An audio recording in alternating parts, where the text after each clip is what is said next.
Армысыздар, сіздермен киномен. Бүгін біз Испаниялық қағаз үй атты сериалдың соңғы шығарылымына шолу жасаймыз. Шолуды бастамас бұрын арнаға тіркеліп лайк басып, керемет қолдау көрсетіп, комментарий жолдаған адамдарға алғысымды білдіремін.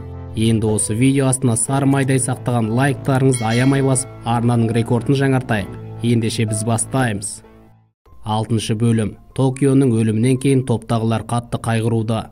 Сагасто полковникке Токионың көзі жойылғанын хабарлайды. Полиция кішігірім жеңістерін тойлата бастағанда, командир өзімен қоса тек 3 адамның тірі қалғанын айтады. Тамайо операцияны тоқтатып тірі қалғандарды шығаруды бастаймыз дегенде, Сагаста бұл жерден кетпейтіндерін айтады. Ер адам ұрыларға тек өзімен бір жаралы адамның тірі қалғанын айтып келіссөз жүргізуді ұсынады. Палермо профессорға сарбаздардың келіссөз ұсынып жатқанын хабарлайды. Марсель мен Бенхамин қапалы профессормен әлек болып жатқанда, Алисия қашып кетеді. Профессор есін жиып әйелдің соңына түседі. Банк тонау жоспары өткен шақта әлемнің түкпірінде басталған еді. Берлин өте мықты мұнай насосын ұрлауға келген. Осы жерден ол Багатаны кездестіреді. Осы шақта Багата жігіттерге сол бір насосты қосып, алтынды шығаруды бастауды бұйырады. Ракель профессорға әйелді ұстау керектігін, өздері жоспар бойынша әрекет жасайтындарын айтады. Палермо мен Лиссабон Сагастамен келіссөз жүргіземіз дегенде, Рио оларды базукамен күтіп алмақшы. На войне хороших ребят не бывает. Гандия убил Неру. И что же мы сделали? Выпустили его на свободу. А что сделал он? Вернулся и убил Токио. Теперь мы будем лечить этих сукиных детей. Для чего? Чтобы они могли перебить нас завтра. Профессор Сиерамен байланысқа шығып, ол көлікпен ешқайда қаша алмайтынын, қашқан жағдайда да түрмеге түсетінін айтады. Бірақ әйелдің ойында берілу жоқ.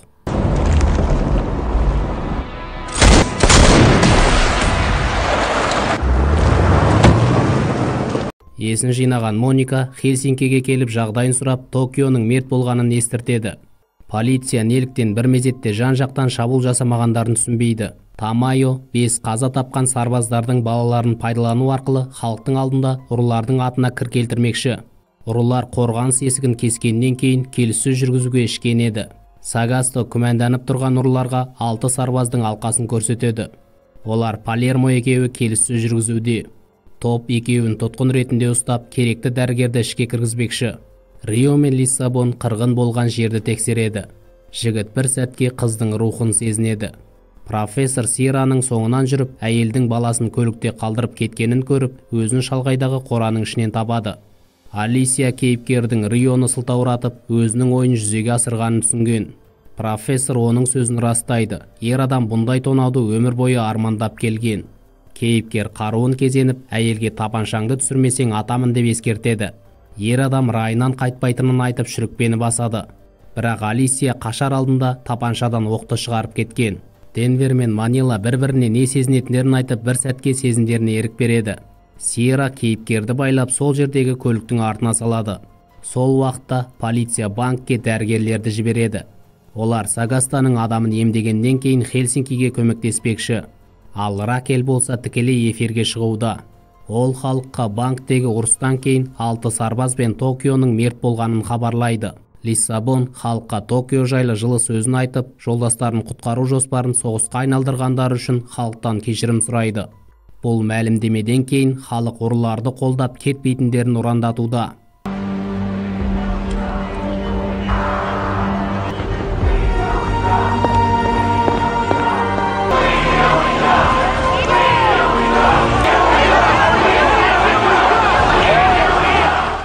Ішке кірген дәрігер Моникаға Артуроның тірі қалғанын айтқан. Денвер екеуі бір-бірінен кешірім сұрап, сүйетіндерін айтады. Тамайо әйелі шақырғандықтан үйіне келіп, табанша кезеніп отырған Алисияны көреді. Сиера полковникке профессордың өзінің қолында екенін айтады. Әйелдің талабы өзіне тағылған айыпты жоққа шығарып жұмысына қайтару. Егер олай болмаса, ұрылар жағына шығып полицияны тас-талқан етпекші. Көліктің артында жатқан профессор бұл уақытта аузымен көліктің орындығын жыртып ішіне енеді. Тамайо әйелдің айтқанымен көнбей берілмесең, сені қазір келетін полиция ұстайтын болады дейді. Ер адам кіре салысымен дабыл дыбысын қосып қойған. Сиера оны ұрып талдырып тастайды. Профессор ойлана келе полковниктің үйінің маңында тұрғандарын түсінеді.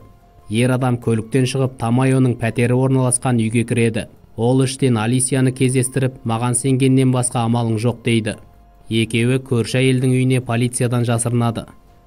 7 бөлім. Полиция Тамайоның үйіне кіріп екеуін іздейді. Олар үйдегі барлық пәтерлерді тексеруде. Екеуі бұл уақытта үй артынан түседі. Олар көшеге шыққанда полиция көшедегі адамдарды ұстай бастайды. Марсель профессорды іздеп жүргенде Бенхамин су қоймасы тиелген көліктерді кіргізеді. Профессор тұрғын үйдің біріне кіріп, бір пәтердің хат салғышына хаттың толып қалғанын аңғарып, ол пәтердің бос екенін түсініп сол жерге келеді.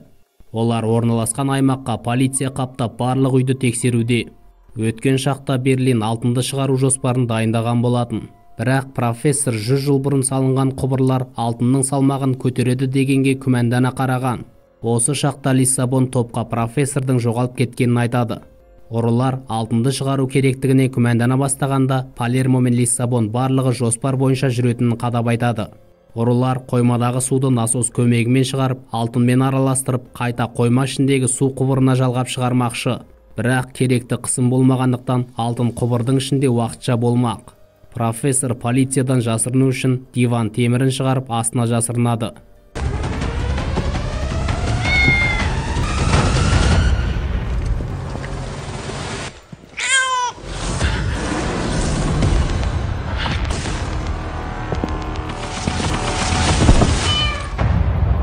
Тут никого нет.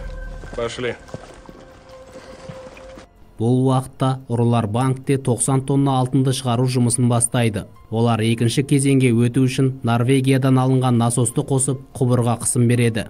Солай алтын А нүктесінен 17.000 метр қашықтықта орналасқан Б нүктесіне 91 минутта түгелдей жетіп бітуі керек.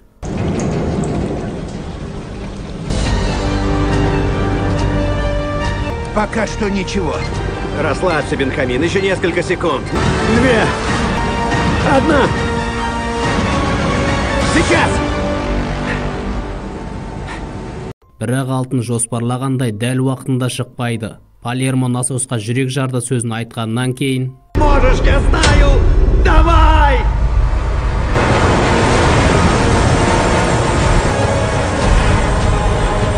Золотишко посыпалось!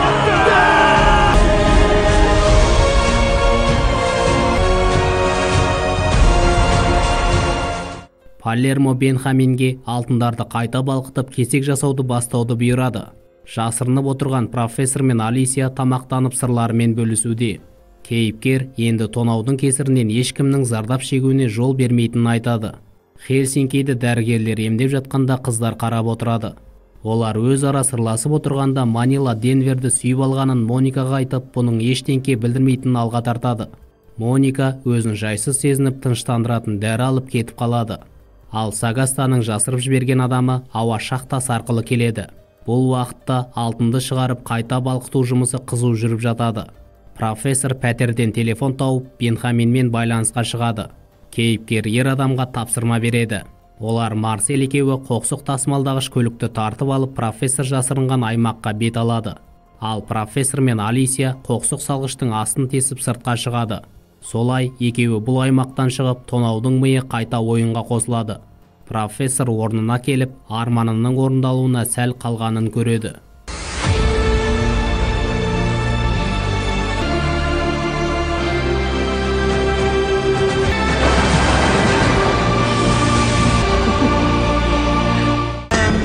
Золото течет с неба! Это для тебя, Андрес. 8 бөлім. Өткен шақта Берлинге әйелі Татьяна некелерінің ойындағыдай болмағанын айтып, айырылысқысы келетінін айтқан. Берлин себебін түсініп, оның кім екенін сұрайды. Татьяна ештеңке айтпастан кетіп қалады. Ер адам оның артынан аңдып баласымен кездесіп жүргенін көреді. Осы шақта алтынды тасымалдау жұмысы қызу жүріп жатады. Қоймадағы су таусылған сәтте алтынның соңғы бөлігі де жетеді. Сол уақытта полиция құбырмен ағып жатқан судың дыбысын анықтайды. Тамайо бұның нені білдіретінін бірден түсінеді. Бірақ банк инженері 90 тонна алтынды банктегі насостың көмегімен шығару мүмкін еместігін айтқан. Әрине, олар дұрыс айтқан. Бірақ ұрылар олардан да ақылды еді.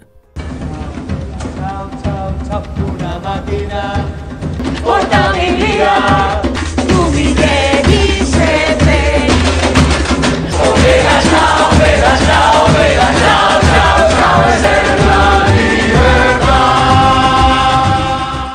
Бұл қауышулар тек жеңістің қауышуы ғана емес еді. Бұл кішігірім адамдардың бой көтеріп 90 тонна алтынды шығарып, адам мүмкін еместерді жасай алады делінген әлемге жолдама еді. Бірақ шайқас әлі аяқталған жоқ.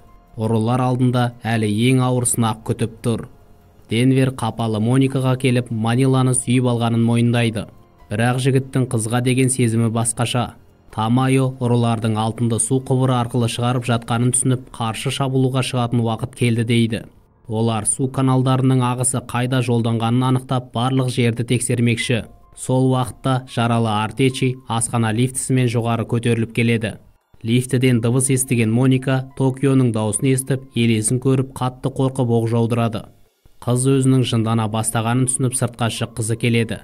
Денвер қызды қойманың біріне кіргізіп қоймақшы. Полиция жан-жақтағы үлкен су қоймаларын тексеруге аттанады. Артечи жарасын емдеп, басты қақпадағы бомбаны залалсыздандыруға аттанады. Полиция тексермеген жалғыз су қоймасы қалды. Өткен шақта Берлин Татьяна кіріп кеткеннен кейін баласымен сөйлескен. Жігіт өзін ұстай алмағанын айтуда. Берлин баласының әрекетіне қатты қапалы болады. Бірақ екеуінің арасында махаббат барын естігеннен кейін бақыт тілеп кете барады.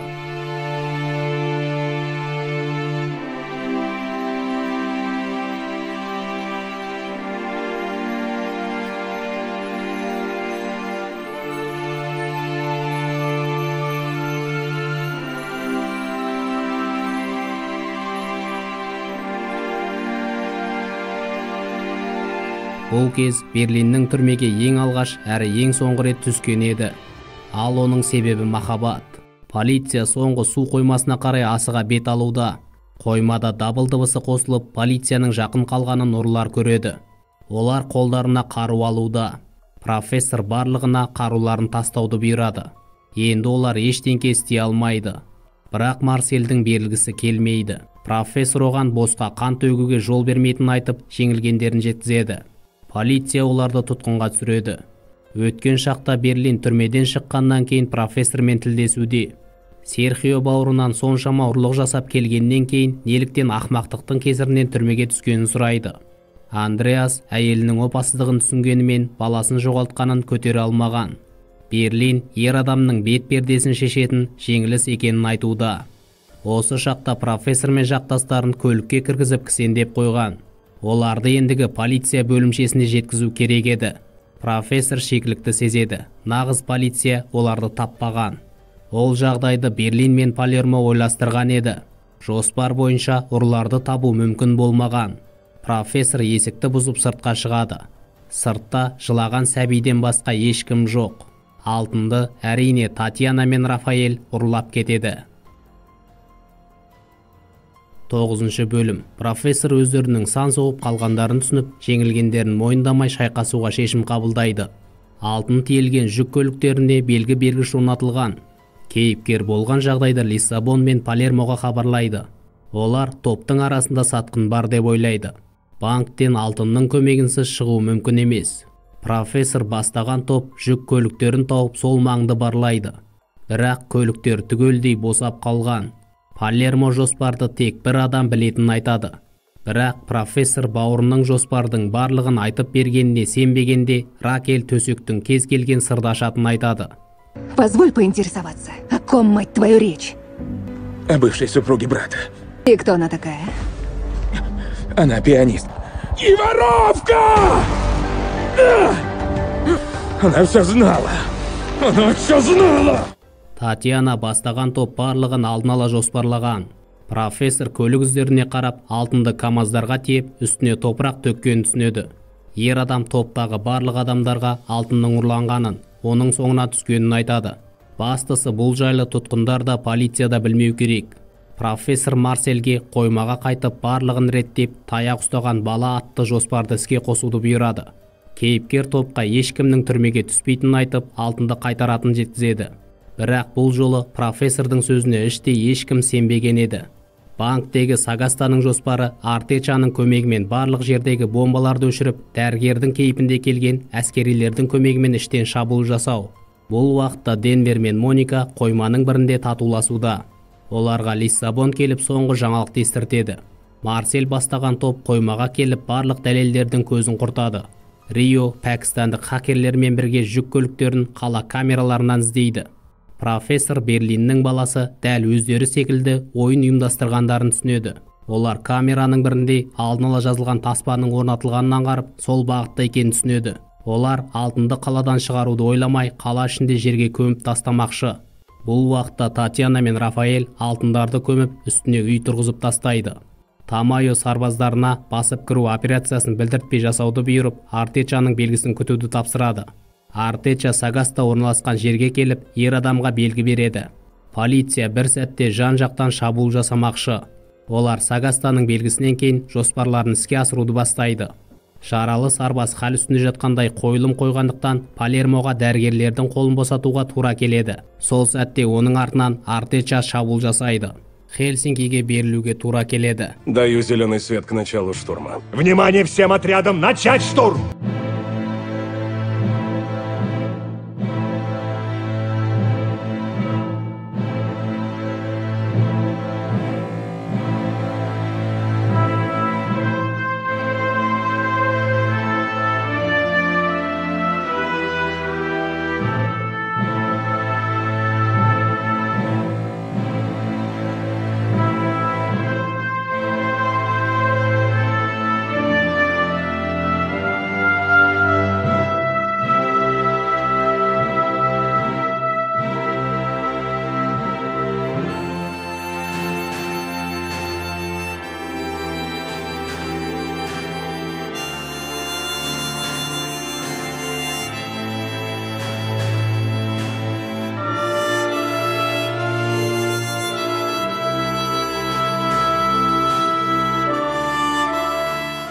Говорит майор Сагаста.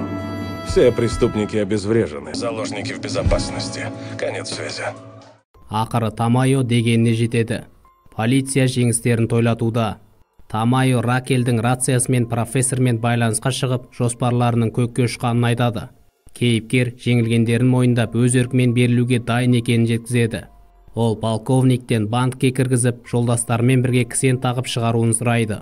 Профессордың әлі де үміті бар. Ол Алисияға алтынды Бенхамин екеуің табуларын керек дейді. Өйткені профессорды табу тек Сираның ғана қолынан келді.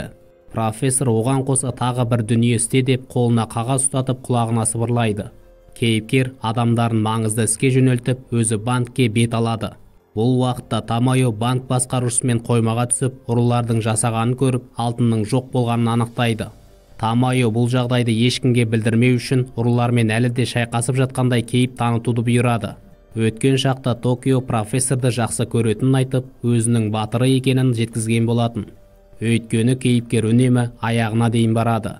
Профессор осы шақта халық қолдауымен банктың алдына келеді.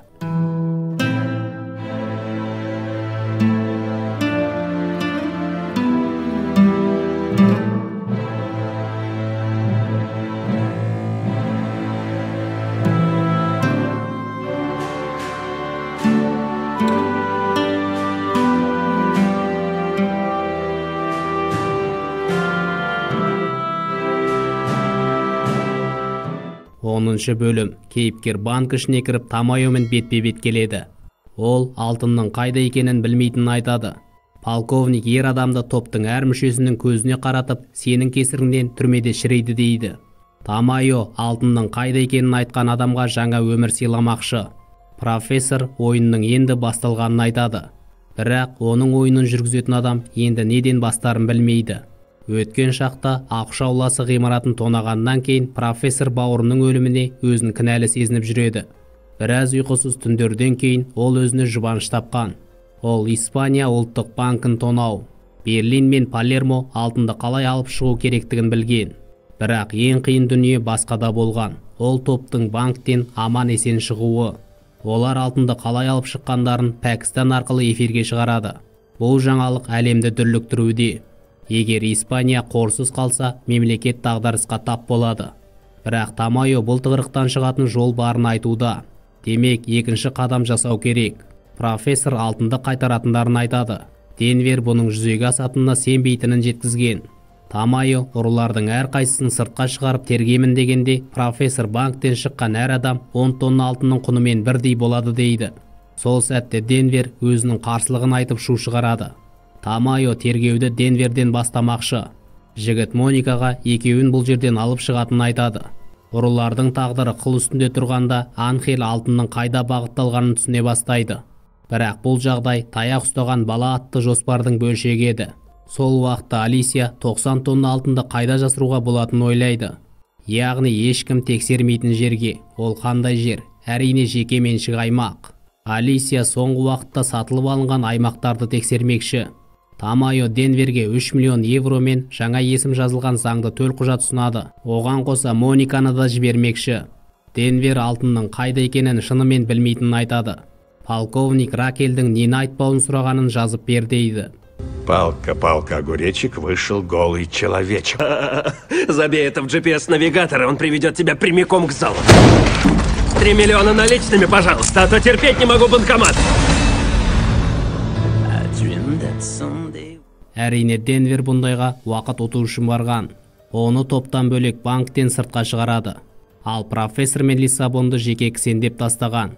Өткен шақта Серхио Берлин мен Рафаэльге тонаумен айналысқан әкелерінің қалай мерт болғанын өз көзімен көргенін айтып береді. Серхио әкесімен сөйлесу үшін тонаумен айналысады. Осы шақта Анхель профессордың қоймасын табады. Бірақ бұл жерде ештеңке жоқ. Олар алтынның қайта балқытылып жүк көліктеріне тиелгендерін түсінеді. Онымен қатар полиция жүк көліктерін таба алуы мүмкін. Сол себепті Марсель полицияны шатастыру мақсатында жүк көлігіндегі заттарды кемеге тиеп аттандырып жібереді. Бұл уақытта мемлекеттің жағдайы хәл үстінде болады. Тамайо ашуға мініп профессорды соққыға жыға бастайды. Профессор оған келісім ұсынады. Екі жақтың да таңдауы біреу. Екі жақта жеңеді, немесе жеңіледі. Профессор оған алтынды шынымен қайда екенін білмейтінін айтады. Бірақ ұрлап кеткенін айтпайды. Оны өздерін қорғау үшін ешкім білмейтін бағытқа жібергенін жеткізеді. Тамайо шынымен қалай жеңуге болатынын білмейтінін, бәлкім екі жақтың да жеңілетінін айтады. Профессор оған тек бір жолдың барын ескертеді. Алисия бұл уақытта жаңадан сатылып алынған жер меншігін анықтап жүргенде қармаққа ілінген Анхель жүк көліктерінің соңына түседі. Профессор мен Ракель тұтқында тұрып бір-бірімен сырларымен бөліседі. Оларды үнемі полиция тыңдауда. Ракель ер адамға ұрлықтың әкесі үшін де, бауыры үшін де жасап жүрмегенін айтады. Кейіпкер бұны өзі үшін жасауда, себебі оның болмысы сондай. Профессор сол сәтте Ракельге үйленуге ұсыныс тастайды. Я согласна.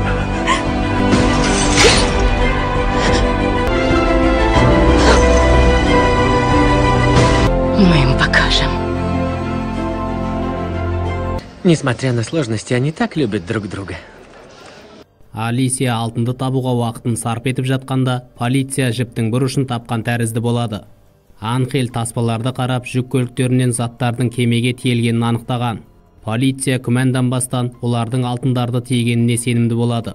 Олар байлаулы қалған кеме басшысын тергей келе алтындарды теңізге тастағанын анықтайды. Бірақ неліктен? Бұл сұраққа криминалистер жауап береді. Олар Марсельдің қалдырған жалған ізімен бұл ессіз дүниеден мән тауып, алтынды теңіз тұңғиығынан іздей бастайды. Полиция алтынның банктен шыққанын көпшіліктен жасыру мақсатында шайқас жүріп жатқандай оқ жаудыруда.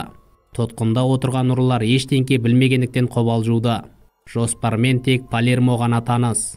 Артынша ұрылардың алтынды банктен алып шыққанын дәлелдейтін видео эфирге шығады. Ендігі сәтте мемлекеттің экономикасы құлдырай береді. Бұл аздай эфирде полицияның теңіздің түбін тінтіп жатқанын көрсетіледі. Профессор осылай таяқ ұстаған бала жоспарын аяқтап келіссөз жүргізуді бастаймыз деген. Алисия болса дәл осы уақытта тура алтын көмілген үйдің алдында тұрады. Бенхамин бұл жердің өте ұқыпты тұрғанын алға тартып ештеңке қазылмағанын айтады. Бірақ құжат бойынша бұл жердегі үй кірпіштен жасалған болу керек, ал бұл үй ағаштан тұрғызылған. Алисия аулаға кірген сәтте белгі бергішті кесіп өтеді. Олардың көздері жеткен сәтте Татьяна мен Рафаэль адамдармен жетіп келеді.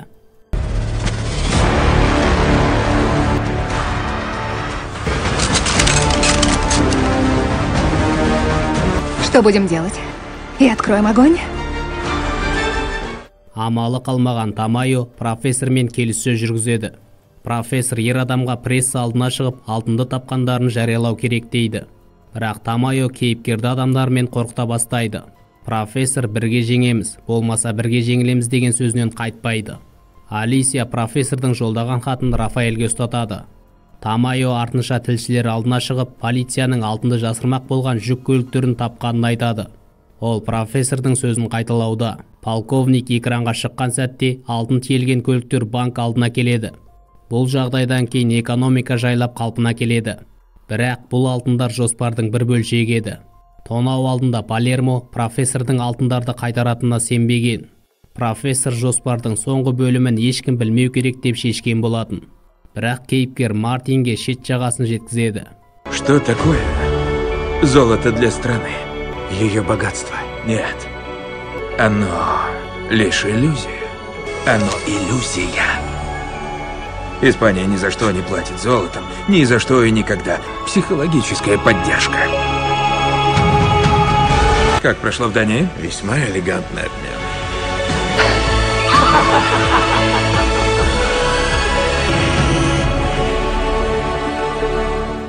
Тамайо ашуға мініп, алтын жалатылған мысты көтеріп келеді. Ол ескерткенін айтып, сарбаздарына тұтқындарға қару кезенуді бұйырады. Ер адам бұл кесектердің мемлекет экономикасын сақтап қалатын айтып тоқтатады. Бұл кесектер мыс болғанын ешкім білмесе, ештеңке өзгермейді.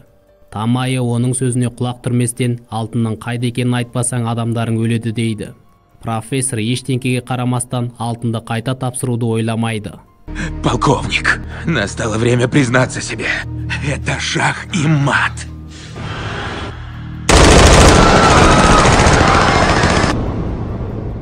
Келесі көріністе Тамайо халық алдына шығып, тонаудың аяқталғанын хабарлайды. Банктегі барлық тұтқындар босатылған. Артынша ер адам операция кезінде қаза тапқандардың есімдерін атайды. Анибал Кортес, лақап аты Рио, Сантьяго Лопес, лақап аты Богата, Хулия Мартинес, лақап аты Манила, Мирко Драгич, лақап аты Хельсинки, Моника Гастамбида, лақап аты Стокгольм, Мартин Беротти, лақап аты Палермо, Ракель Мурильо, лақап аты Лиссабон, және Серхио Маркина, лақап аты Профессор. Оған қоса алтынның қайтарылуына көмектескен Даниэл Рамостың, яғни Денвердің мемлекет қорғауына өтіп, ақталатынын хабарлайды. Денверге берілген құжаттың ішіне профессор жолдама қалдырған.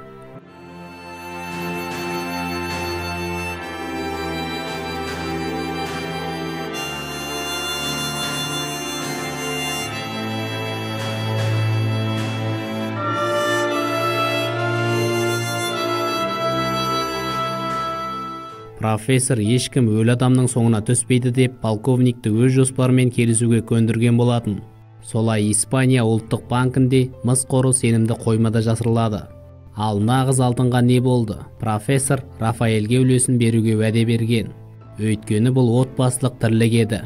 Келесі көріністе топтың барлық мүшелері әскерилердің бастауымен бір-бірімен қауышады. Олар мерт болған жақындарын еске алады. Артынша Алисия да келіп, өзінің жаңа төл құжатын алады. Где золото?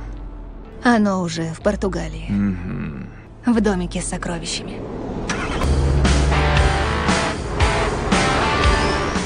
Алтын бұл уақытта жүк көлігімен үйге тиеліп Португалиядан бірақ шығады. Ал әскерилердің мақсаты барлығынан жасырып, ұрыларды жаңа мүмкіндікке толы өмірлеріне жөнелту. Бұндай алтын қорынан кейін оларға банк тонаудың енді қажеті жоқ. Осылай бұл шытырманға толы керемет хикая мәресіне жетеді. Арнаға тіркеліп лайк басып комментарий қалдыруды ұмытпаңыз. Сіздермен Киномен.